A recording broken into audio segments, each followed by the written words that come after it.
All right, we're live. Back to you again on a Tuesday night. Thanks for joining, everybody.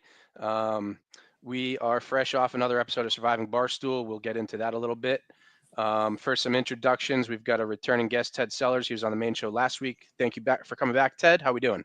Thank you for having me, Freddie. I'm doing awesome. I'm ready to have some fireside chats with you boys. Yeah, let's chop it up. And we've got a newcomer to the program, DG, who just yesterday was called on the producer show live because he is an aspiring third chair. He wants to take that trek up 95, hop into the seat in Watertown, and take live bullets from Kirk.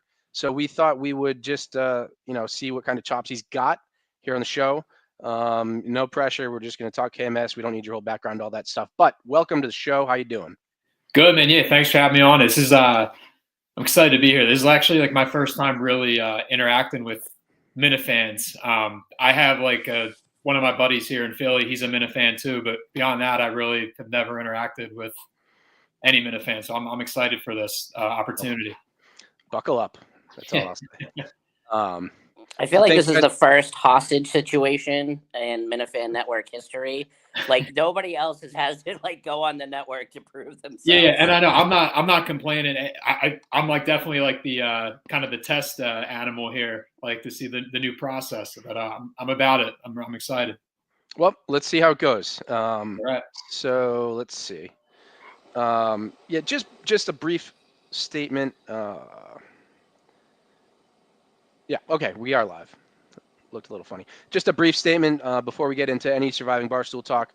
I want to make it clear that it is very difficult to go on a live show and react to a show that you just saw once for the first time. Kirk absolutely got screwed by Big Cat last week. He got screwed by Dave. He got screwed by Rico. He got screwed by everybody. Kirk was screwed. Okay, just to put that out there. There's no miscommunication. We watched it live once and we saw the edit and it was a good show and it's well done and all that stuff. But Kirk lived it in the moment and then he's probably relived it 1,000 times since then. So I want to make it clear that there was no miscommunication. Kirk definitely got screwed. So I just want to put that out there, make sure that everybody's on the same page and understands where we stand on this program. All right. No reason that you had to do that, right? Not at all. No. Not governed by fear. But a couple of surviving thoughts. Just I don't know if you guys watched it or if you didn't. That's fine either way. We just briefly. I thought going into this episode, Rhea was the only person left in the game that deserved to win based on how she has played so far. Did you guys feel similar or have a different take on that? Me, Tad, who goes? I mean, you take it, DG. So yeah, I think obviously of the group left, yeah, I definitely think Rhea has played the best game. I know it's tough to admit this, but Dave's maybe up there right behind Rhea in terms of strategy and who's really played the game. But yeah, and then Rhea to me, and I'm saying this from a viewer's perspective, obviously the players in the game don't all know what's going on, right? I get to sit on my couch and see everything. But I'm just the whole series, I'm how are you not voting her out? I'm going crazy about it. So, but yeah, I mean, she's in really good shape now, especially after the ending I just saw there. She's playing a good game, but I brought it up on the show this past week. I don't understand why the strategy, even for people that saw themselves as aligned with her, everybody's known about her idol for so long. And even when she tried to play it because she was super nervous during the pink wedding, why any player, even if you have an alliance with that person, would tell her not to play it? It does nothing but help you going forward, knowing that she is back on a level playing field with everybody else, especially when the teams are gone. So I just never got the strategy in having her keep the idol and not wanting, Rico tried tonight, to flush the idol out at least. Yeah, it almost feels like Dave and Rhea and Moobs are in this three-person group where they're like, let's just get as far as we can together and then we'll see what happens. There's been at least, especially in this episode, a lack of strategy. Like, forget the crying. It was ridiculous with all the crying. Kirk had a great quote in the beginning, hate is priceless. That needs to go on a t-shirt. Print that. But they're crying about people that are outside of the game texting them. It's like, you're in the game, play the game. They had no strategy. Should we just sit around and talk, or should we not do anything? And by the way, if you didn't see it, sorry, spoiler alert, Kelly got voted out in this episode, so there's 5 left for the final 2 episodes. They're still afraid of Portnoy. She's upset that if she cuts his neck, he's going to be mad at her. Play the game, have some strategy. Like, how do you get respect on the jury if you don't make a big move? You can't just be Dave's number 2 the whole time and then hope that he tells everyone that was all your idea. Tough result for Portnoy tonight, that after the unnamed show that happened this week, where he went and basically tried to make the case that he's on just as level a playing field as everybody else, that you opened up with a panic attack about somebody getting a text about possibly voting Dave out. Yeah. And then you have another person like Moobs, like crying in, before the vote about how she may have to take the boss out. And then you have Keegs at the end who's crying, leaving after writing Dave's name down. So, I don't think people cried over Smitty. Yeah, DG, you would vote for Portnoy, right? Yeah. You mean just in general, or like at this point in the game? At this point in the game. Yeah, I mean, get him out. You have to. Yeah, because I mean, I'm shocked. Like, took this long for. I guess they all just merged, but like, the girls tonight, I thought the girls would go right over get Dave out, because I feel like Rico's like, at this point it seems like Rico's almost like a Mincy. Like, you can just cut him whenever you want. I guess maybe not tonight because you knew he had the idol, but going forward, I think you hold on you cut Dave first. I think it depends on who you are too that's left. Yeah. Because like Rico needs to carry Dave with him because he's going to lose to any of the girls. The girls probably want Dave in there with them too, because they're probably going to beat Dave when it comes to the vote, because people aren't going to want to pick Portnoy over one of them. So I guess it just like depends on who you are. Yeah, it's going to be interesting going forward. Like I mean, this is like obviously, but whoever wins the next challenge, I mean, that's could shift the game. Like, I'm interested to see if Megan's kind of sides with the girls still, or her and Dave, right? Maybe her and Dave won't, but like her and Rico cook something up potentially.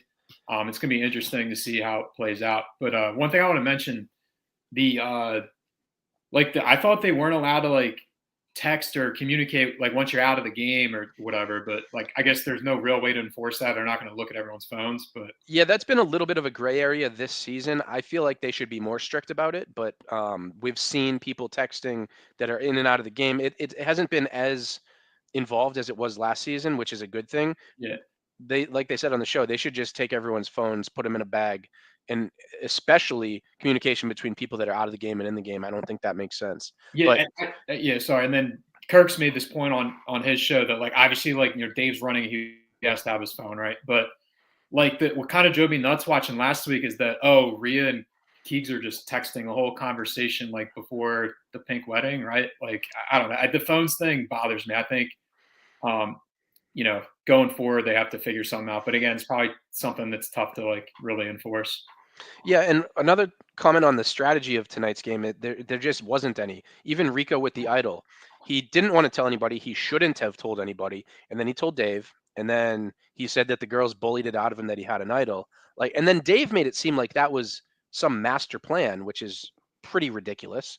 It was just, he just fell backwards into that wasn't even strategy. So the people left in the game are just not playing any strategy. It's a little tough to watch in that aspect. Yeah. So with Rico, what he decided to do though, like if he didn't tell anybody about the idol, like the vote was going to him. So then is it like what Rhea was saying? Like he literally would have just picked who got out, right? Essentially.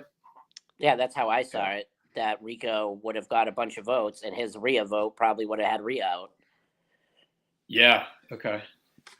Yeah, so we don't have to recap Surviving too much. There is a great Surviving Barstool recap on this network with Cinema and his crew, Mick, John and Warren, and Steve, your live to tape. They are going live after the finale on Thursday night, so stay tuned for that. But yeah, let's jump off the Surviving. Today's episode, Kirk was live in Chicago with Chris Clemmer on the mic and Jeff Lowe on the ones and twos. And they were piping it back to Watertown and then piping it through the YouTube stream. I'm going to sound like a broken record. We've heard it a million times. When they're in Chicago, they just can't figure out the audio. And I don't know if it's the producer's fault. It might not be, but you've got a world-class studio in Chicago. You've got a supposed billion-dollar company. Figure it out. Like, why are you pumping it back to Watertown? Do you need to cut the producers out from that and just get some Chicago guys to produce? Like, how is this still an issue? Sorry, go ahead, Ted. I was just going to say, like, it's a remote show. Like, I grade them a little differently when I know it's, like, a remote show with, like, you know, it's more about, like, the people that aren't normally on being on. The one thing that did annoy me, though, is Kirk had the worst mic. And I don't know how that always happens, but it seems like that consistently happens. And I just want him to, like, switch with Clemmer. Just, like, can you just give Kirk the best mic? No, the best mic on the show was Cullinane. Every time he spoke, Yeah. It was crystal clear. Right, which is like fine because he's back in Massachusetts, so I'm sure that has something to do with it. But even Clemmer and Jeff D. Lowe's mics like sounded way better than Kirk's. Yeah, Jeff sounded like very clear, I thought.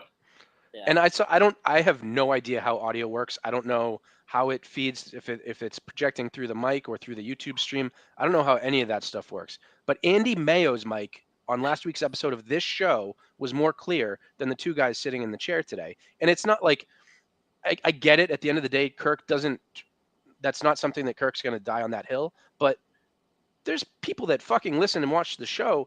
The producers need to figure it out. And if it's not their fault, that's fine. But like, get on the phone with TJ, get on the phone with someone in Chicago and say, let's test this. Let's figure it out. Every time he goes to Chicago, it's the same thing.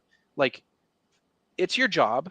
Figure it out. You know, the producers have a tough job. I'm not going to go in on them too hard, but like, and also the video was in low resolution. It was just, how do you not get it figured out when you're in Chicago every single time? Is it this, like, I know nothing about tech, so I'm not going to be too harsh here, but is it like the studio? Like what if Kirk went to a different studio room in that? It's every time he's either in New York or Chicago. It doesn't matter what studio he's in. Okay. I think it has something to do with piping it back to Watertown and then projecting it through the YouTube stream. But I also popped on the RSS feed on Spotify to see if the same issue occurred, and it sounded just as bad. Like, I think Menners could figure out how to clean up an audio stream before you post it to the podcast feed. I don't know the tech, but someone should be able to. Yeah. I mean, as a listener, obviously, yeah, sometimes, you obviously want the better sound, but again, I as a very non-tech guy, I'm going to stay away from being too hard on the producers here. Oh, do you have skin in that game? Do you need to be nice to the producers for some reason right now? No, obviously not. No, but not because of that. Like, I don't want to judge anyone that has issues with tech, because I myself would never know how to fix it. So. Smart move. Yeah. Ted, people are saying it's embarrassing that they don't just test it. Is that something you agree with or what? I mean, I don't know if the people on the other end, like if Kirk's sitting there doing 15 minutes of testing, because I can tell you that literally when he walks in the door of the studio on a regular day and he sits down and he puts the headphones in his ear, he says, "Are we live?" And then they say yes, and then the show starts. Like, there is literally, like, DG, if you go in, you'll see it. There is no, like, sitting there being like, all right, topics, all right, do I have my ad reads? Like, they know that all has to be lined up before Kirk walks in 10 seconds before the show starts.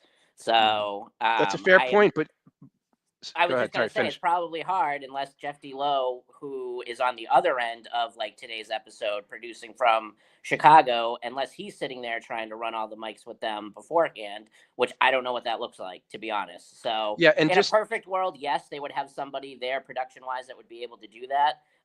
But I honestly, I just don't know what that setup was. And a part of me, and this might not be the right answer, is just grateful we got any show on a day that they didn't have to do one, you know? Yeah, no, absolutely. And I think that's why they did 5 shows last week, to get all the ad reads in that are maybe sold for this block of shows or whatever. But you definitely don't need Kirk to test the audio. There's 85 warm bodies sitting in Chicago, not always working. So like you can figure that out without Kirk actually speaking into the mic. The 5 episodes last week, though, that was at least maybe in my time listening to the show, that might have been the most content loaded like week, with all the Survivor stuff and then the deep with Big Cat and everything going on. So there's a lot to discuss in those 5 episodes. Yeah, and we'll move on, but I'm 99.6% sure that someone can figure it out. Whether it's the producers, whether it's someone in Chicago, just figure it out. All right, so next we're gonna just hop in. Mick has stepped up, and he's gonna be doing Mike and the Minifans hosting this Friday. I think it is a hell of a good thing for the KMS world, for the network, everything else. That show has been begging for someone to step up and be a host. So are you guys happy about that, or what do you think? Is he going to be like the host, and like, or is it going to be rotating? I don't know if I saw the final like verdict on that. I think this is just a guess that he'll definitely host a handful at first, and then maybe if they need to rotate, they'll rotate. That's just a guess. Oh, sorry. Go ahead. No, it's a good thing that they're getting the show back up. That's the reason this show was even invented, was there was sort of a vacuum because the old version was lagging. So I'm excited to see it come on back. Yeah, I think Mick's I think he'll do a great job with that. Like he's got a powerful voice. Like, his own podcast. Like he does a solid job on as well.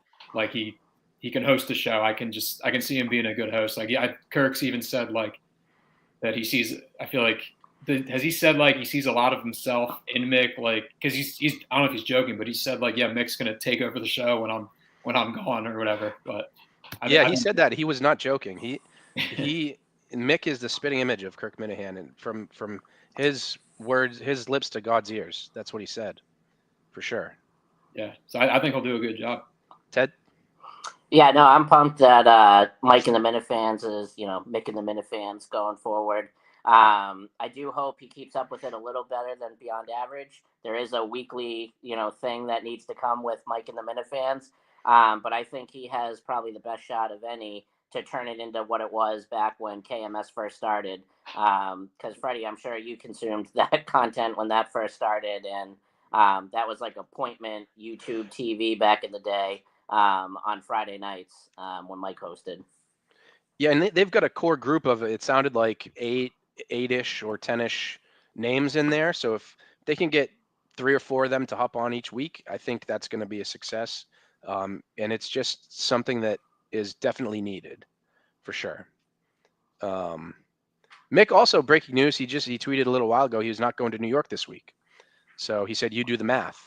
So if you're doing the math, DG, what does that tell you?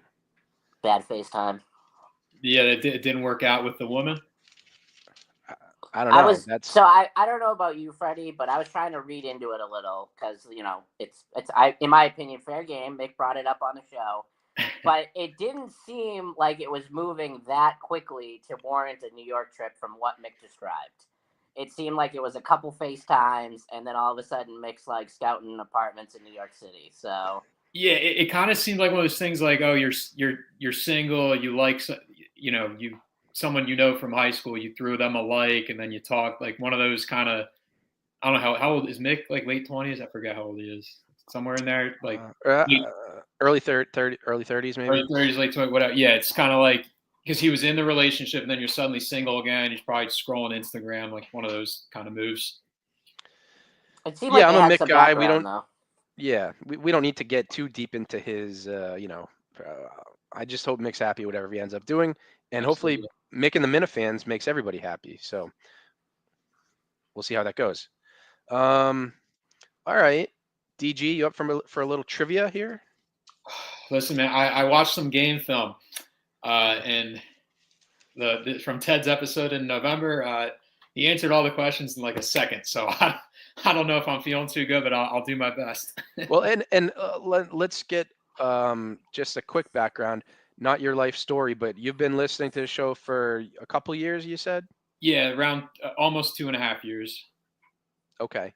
So what would that starting point would have So been? it's like around October of 2022. I remember because it was around when the Phillies were in the World Series. Justin's Okay. team. Yeah, there we go. Who could forget? That was historic. So the fall of 2022. 2022. Yeah. So literally beyond that, I haven't listened to an episode prior to that. Gotcha. So. Okay. Well, just do your best, and we'll see what Yeah. happens. If Ted wins 3-0, Ted wins 3-0. But 3 quick ones. If you think you know it, just chime in or say ding or do whatever. And whoever wins, just stay humble. Ted, give me a one Mississippi count at least. All right. Okay. First question: which former caller to the show had an obsession with telling jokes about the 1986 Challenger explosion? That would be Bernie Kosar. That's correct. Bernie Kosar, Cleveland Browns. 1-0 Ted. DG, does that register for you? No, I was thinking of Nick Cage. They're in the same realm. Yeah, kind of. He called maybe. Like, did he call? I think Nick Cage called relatively recently, but before that, he had taken a long. Well, granted, they don't take calls like they used to, but Nick Cage has been calling more recently than Bernie Kosar. I think I'll put it that way. Okay. Okay. Next one. This trivia kind of stinks, but sorry. In what city did Kirk win the Barstool mini golf tournament in February of 2023 during Super Bowl week? Phoenix. Right state. Glendale. Wrong city. Ted, do you have a guess?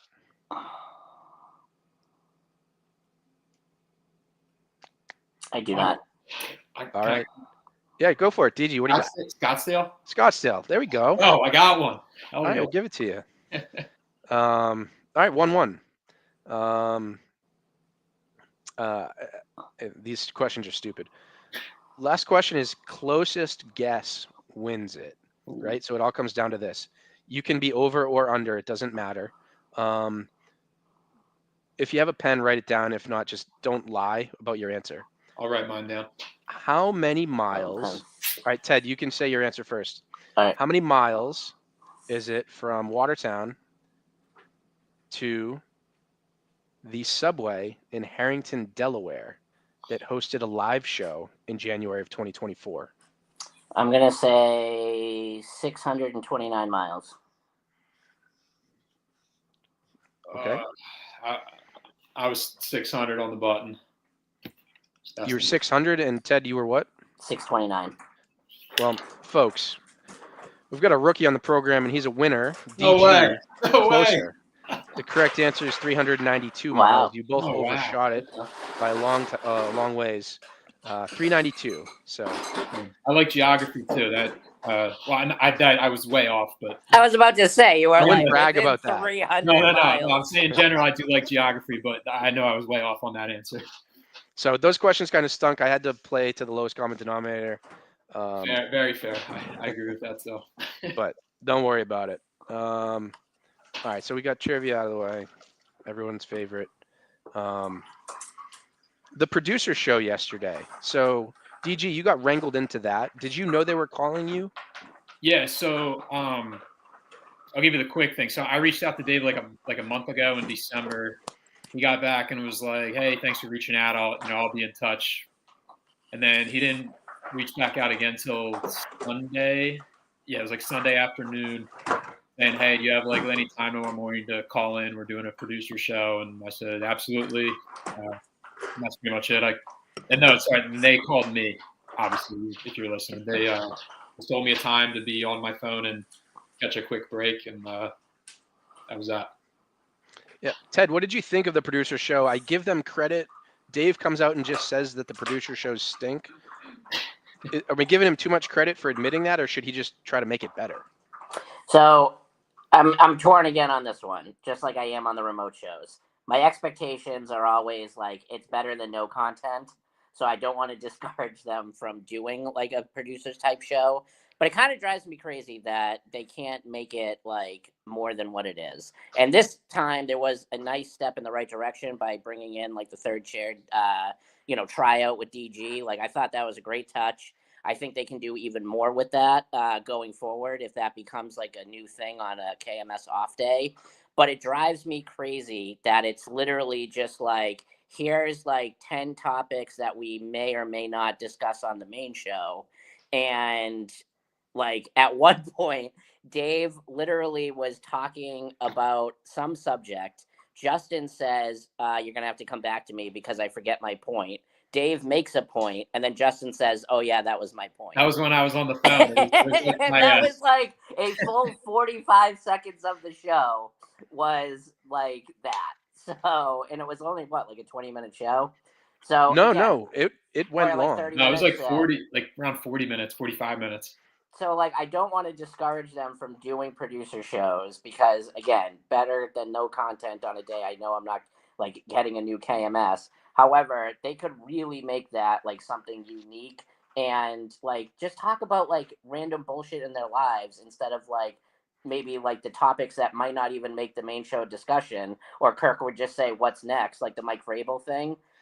Yeah, the Boston radio talk, like I get it that that's what Dave's interested in, but I don't think anyone else is interested in what some Boston radio guy, said about some player. You know what I mean?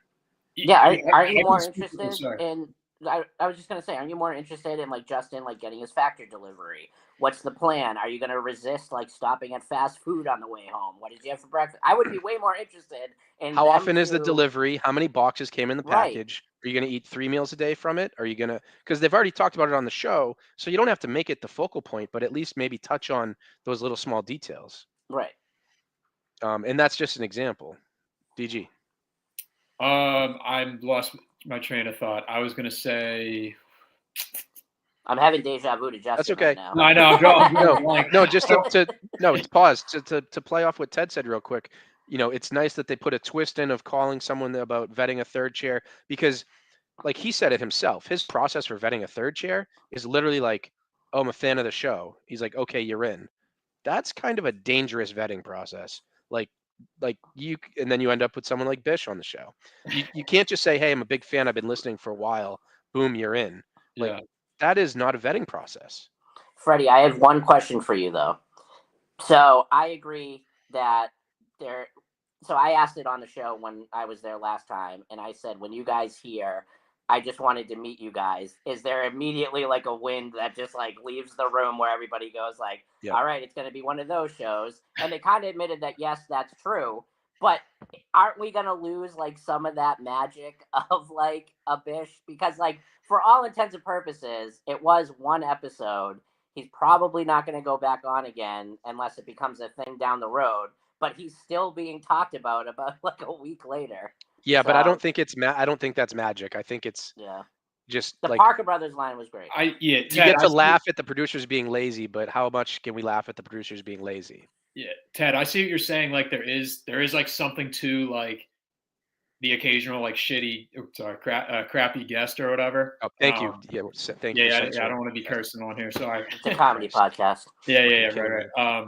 There is something to like every now and then there being like a bad or crappy like third chair because like it is like kind of funny, but yeah, I'm also with you, Freddie, where you probably want someone more solid in there consistently.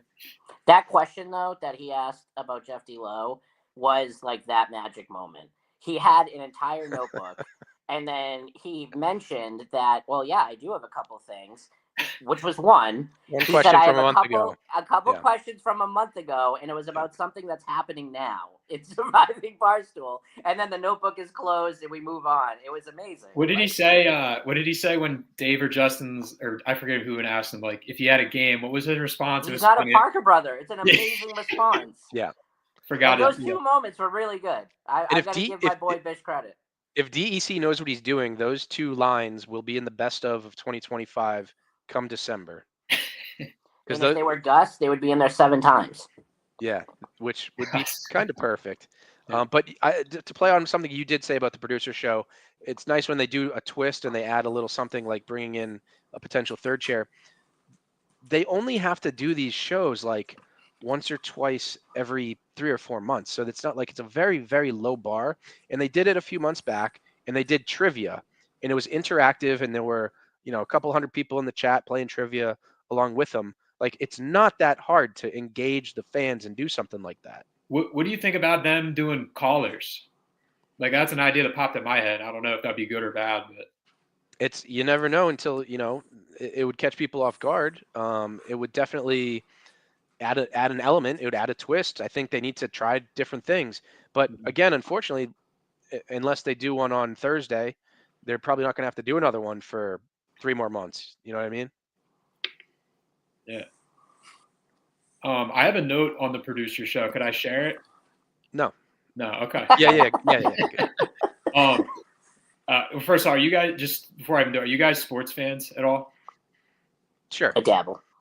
Okay. So they were like talking about how a guy, like either someone in the chat or somebody tweeted at Justin about like he was wearing jerseys or something. And I have a take on jerseys. I want to get your guys' opinions on like. Are you sure you don't want to save this for the main show? I think this guy's gonna be just fine. What do you think? I mean, I don't think. No, hit us with it. Let's hear it. So my rule on jerseys, like I'm a big sports fan. I still wear jerseys. My rule is that if the player is younger than you, I think it's weird to wear that jersey. If the player is older than you, I think that's fair game. And my example is, so I'm like obviously a big Eagles fan, right? So obviously. Go Birds. Go Birds. My favorite Eagle growing up was Brian Westbrook, running back. I still rock that jersey today. He was obviously, I idolized him when I was, in elementary and middle school. But then the flip side was like, I would never wear like a Jalen Hurts jersey. Like I'm like 4 years older than Jalen Hurts. So I don't know. I have a take on your take. Okay, give me a take on my take. Let's do this, boys. It sounds like a take of someone that is in their mid-20s that is just realizing that professional athletes are younger than them, and that's weird.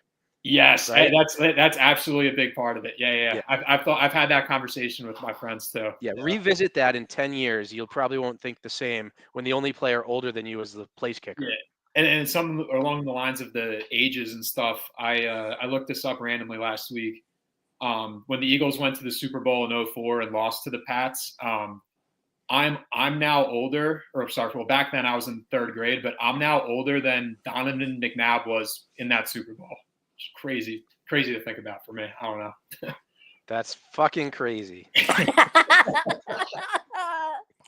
That was our Eagles minute. Yeah, save that for Kirk. He's gonna love it. I'm glad I said I was a sports fan. Yeah, Kirk loves the sports talk, so.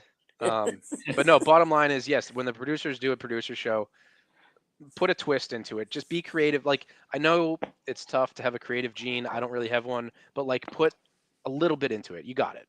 So you got it, producers. Speaking of producers, Fax has done a good job of sort of hiding in a bunker. Has he? I think I haven't heard from him. I think. What about since that one tweet though? That tweet though. Yeah. That was just Tuesday. I'm the 6th guy or whatever. The 6th guy had the. Yeah, answer. that was like 9 days ago. I think. Are we past that or no? That was this week. Was it? Yeah, I thought. No, it might have been. Yeah, I don't think it was like the. Well, this was this past week, I should say, because it's Tuesday, but it was. I think it was a week ago today. Okay, since that tweet, I think he's done a good job of hiding in a bunker. But my one observation is, and this would have been more timely last week, but you got to get it out there on the record. A shark and a duck are going to end up doing more work for KMS in a 2-week span when Shark did the episode list thing and Duck did the best of thing than Fax is going to do in 3 months worth of being an intern. That's my stupid thing I'm going to say. I like Fax. He's always been like super cool to me. I met him in studio that time, and then he was there this past time when I was in. Really nice guy. I don't know if he has the instincts like a Shark and Duck have for what makes good social media for KMS. You think it's kind of like the Justin versus Gus dynamic, like Justin, I don't even know if it's that. I think like you could tell like Facts by definition is really good at cutting clips. He's good at time stamping clearly. But like did you see the timestamp that was like 95,000 words? Yes, I did. Yeah. But like, do you know what I'm saying? That like, I don't know if the instinct there to attach like the type of humor that KMS Twitter likes, and like, I don't know how to perfectly describe it, but like, think of people on Twitter that you think are awesome for like the Kirk show, and it's like David and Maryland. You got Don the Jeweler, who's funny. Mikey Grabbags is hilarious. They have that like instinct that Kane. makes it Quidditch guy had it. You know what I mean? Like with the clips and the type of content that like Minifans want. I just don't know if Facts has that yet.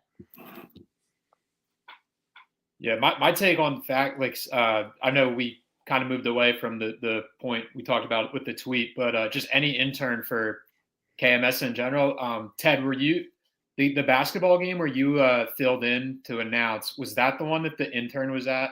Where yes, like Kirk's first fired. The guy's like calling plays in the huddle, and Kirk's like, "Dude, you're fired." So funny story, real quick about that is when we first showed up, I got there obviously after Coleman left me at the bar. We show up, way before Kirk is there, and there's like just a random people in the gym. So everybody was like practicing, and we were setting up the announcer table. Pat Ford comes over to me, and I had never met him before. But he came over to me and he goes, "The intern in the layup line right now, Kirk is going to fire that dude if he walks in this door and sees that." And then literally within an hour and a half, that dude was fired. So. Oh my gosh.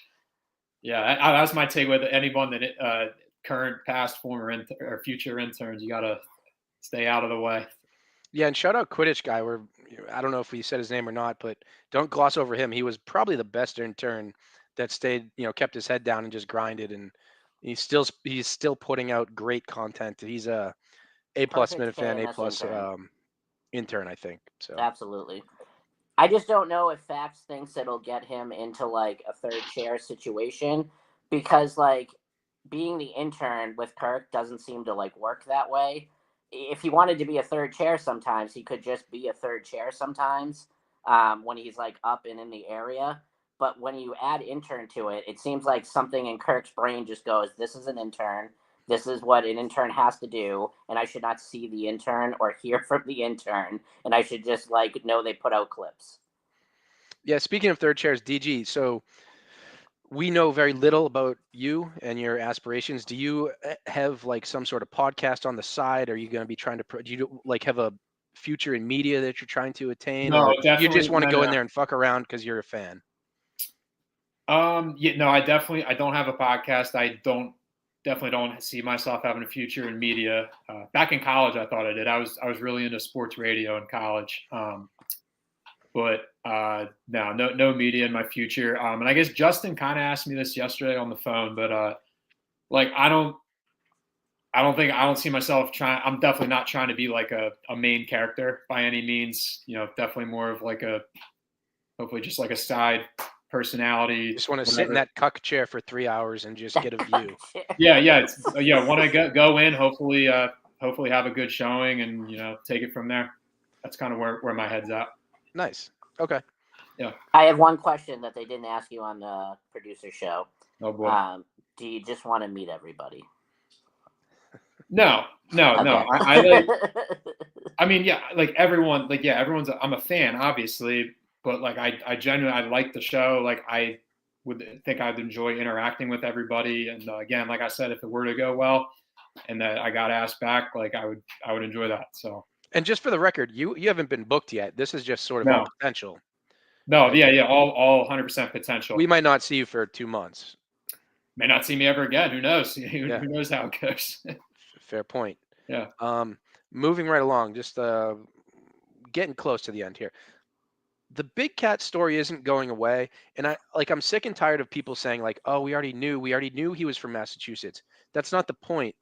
the million people watching Surviving Barstool didn't know. The Chicago radio hosts didn't know.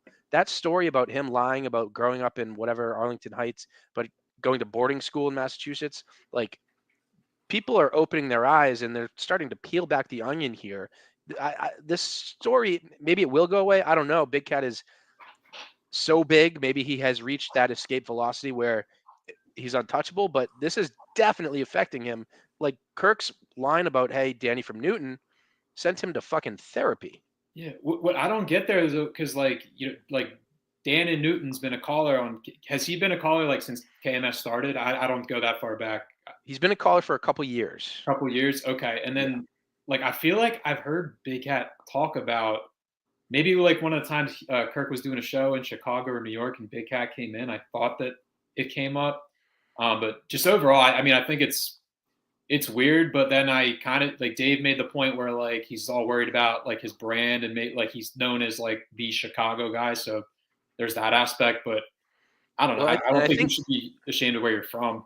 Well, I think that's what's getting to him is that he did build that brand, and he never straight up lied, well, except maybe to those radio guys, and like didn't say he wasn't from Massachusetts, but he strategically left it out and like sort of covered it up along the way. And I think that that's been digging at him for 15 years. And I think that's why it's sort of bubbling to the surface. And he didn't own it in the past. Now he's trying to own it.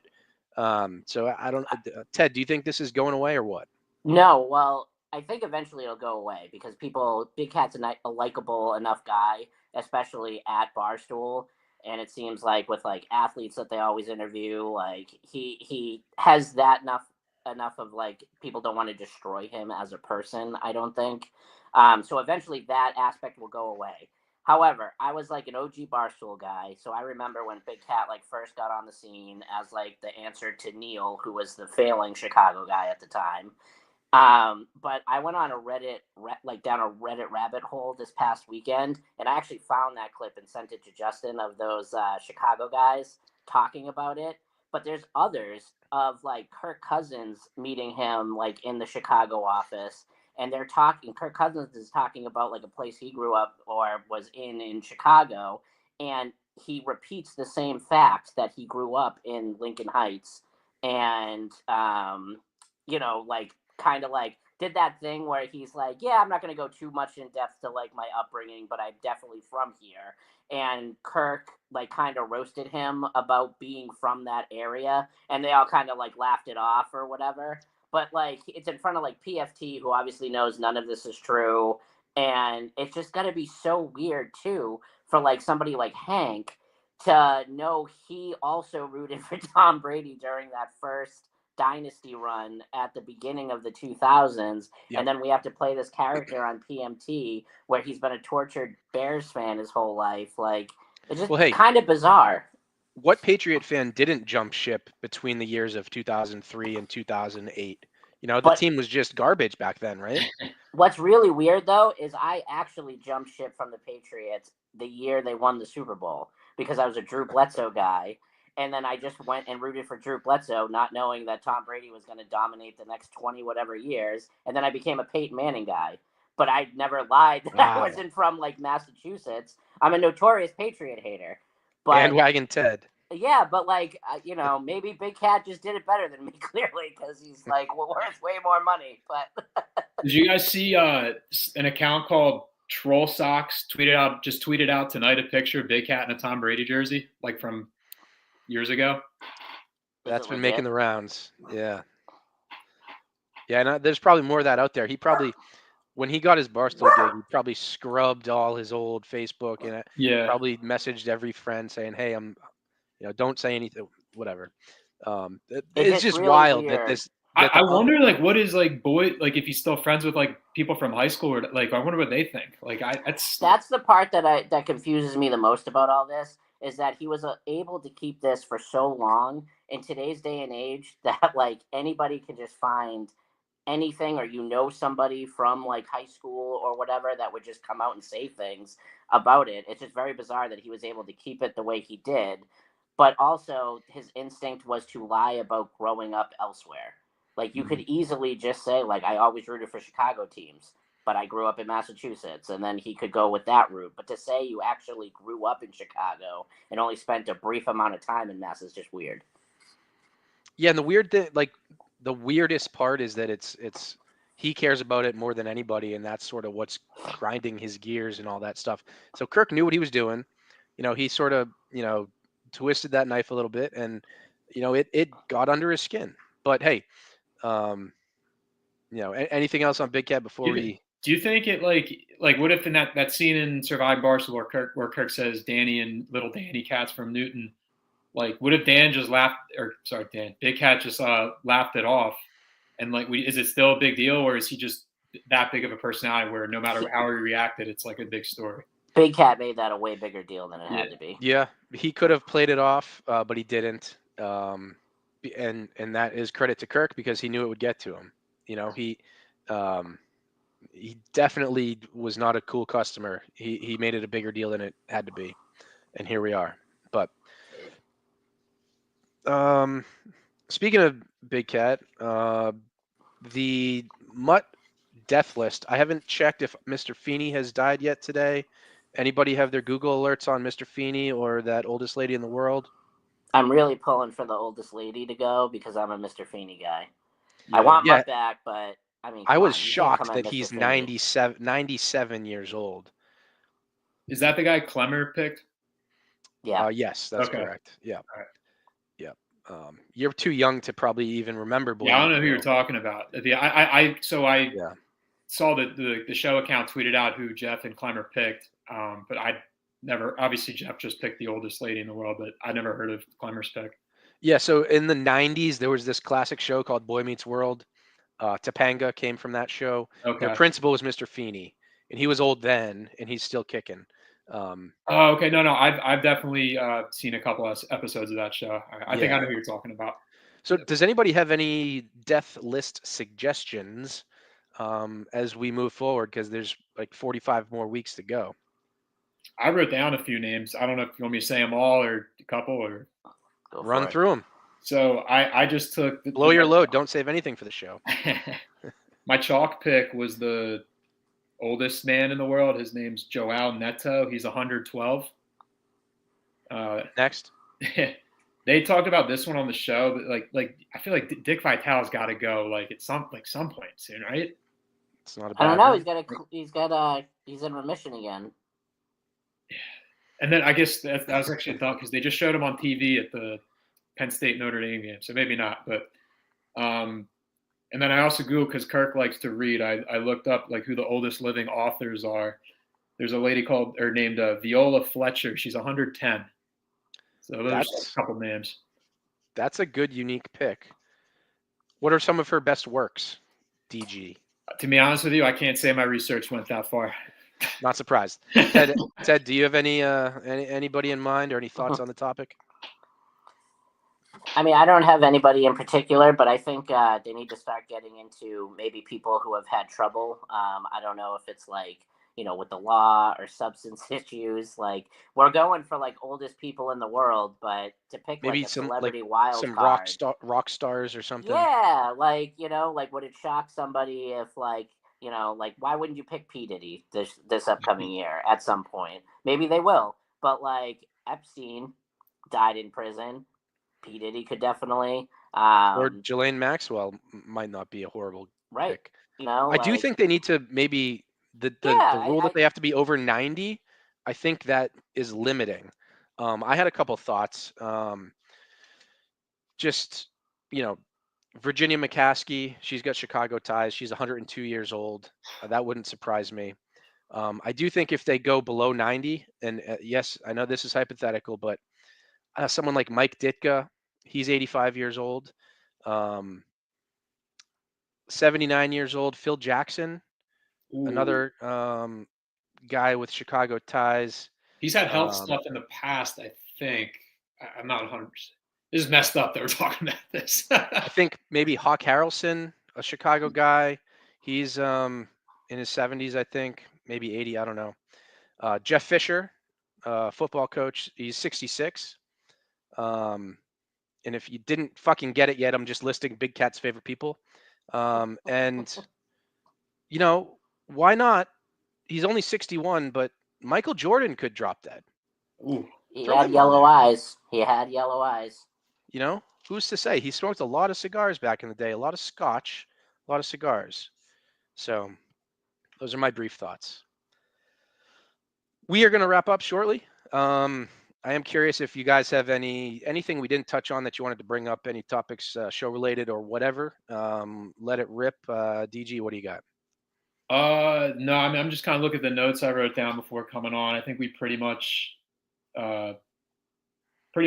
touched it all. I mean, you said you wanted to stay away from Survivor because the other show talks about it. Like, I don't know if you guys had predictions, what happens or whatever. But. I mean, I think Rhea's the only one that's played a game worth winning. Maybe Dave has also played a game worth winning, but we know how that goes. But yeah, I don't know. What are your thoughts? Do you think one of those two is going to win? Like, that's your prediction? I have no clue. I don't know. Yeah, Rhea. I'll say Rhea. Rhea, yeah. Rhea's the chalk pick. I guess it's getting to the point where I don't see how she doesn't, unless they no, because she has the idol. So she's automatically in till the final four, right? As long as she plays it and doesn't have a panic attack and bow out of the game. Yeah. So they would have to axe her at the final four, possibly. We'll see. I think she probably wins, but I can see. Yeah, Dave wouldn't get the votes. Megan, if she snuck in, might get votes. But yeah, I guess Rhea's the favorite. But anything else other than surviving? DG, what game would you bring? Have you thought any more since the producer show about No. I have a few ideas in my head. I don't want to totally, I don't want to spoil them in case I'm lucky enough to be invited in. But I mean, I can talk about the game I played on the phone. Does that interest you guys? If it doesn't, totally fine. No worries. Give me 5 seconds on it. What was it? Basically, it was called Dead Producer, a Live Actor. It was the day after Gus got fired. I called in and I found an actor or actress that had the same initials as Gus, Dave, and Steve Robinson. And then Will you be offended if I just say we're good on that? Yeah, no, that game itself. You're good. Ted, put it on the list just to cross it off. Yeah. And the surviving show, check it out. It is a reaction show. They're going live Thursday night, so their predictions are all in, I think. So when they go live again, it'll be to react to the final. So yeah, we can let it rip. But Ted, anything else you want to touch on before we peace out? No, I think I'm good. Okay. Thank you guys both for joining. We do have Mick and the Minifans on this Friday night, so I'm looking forward to the revival of that show. Again, this show was invented to fill a vacuum from the previous version. So if that show starts kicking and really hits a third gear, maybe this show won't be around forever, unless the demand sticks around. We'll see. I don't know. So stay tuned. And if you don't hear from us, we'll see you next week. And have a great night. Thank you, everybody. Yep. Thanks, Freddy. Appreciate it. See you, Thanks, Ted. Freddy. See you, D.